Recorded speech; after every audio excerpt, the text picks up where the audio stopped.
Hi everybody. నేను మా ఇంట్లో పద్మ ఎప్పుడు ఏ టైంలో పిలిచినా కూడా, ఏ పని ఉండి పిలిచినా కూడా నేను ఉన్నాను మేడం అని వచ్చే మనిషికి నేను ఈ చిన్న గిఫ్ట్ నా తరఫున ఇస్తున్నాను. So very happy with Padma.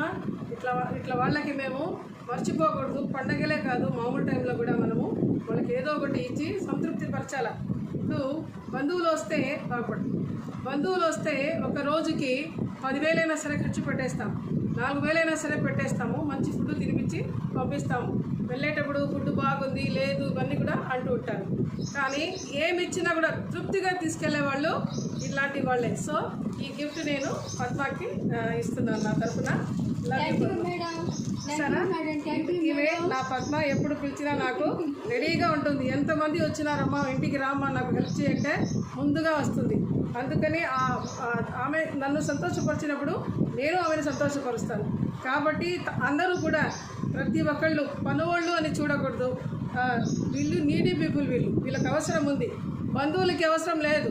Taste food ఎంత పెట్టినా కూడా అంతంత వరకే మాట్లాడతారు. ఇట్లా వాళ్ళకి ఇచ్చి చూడండి, ఆనందపడతారు. సంతోషంగా madam. Thank you madam. Bye bye bye.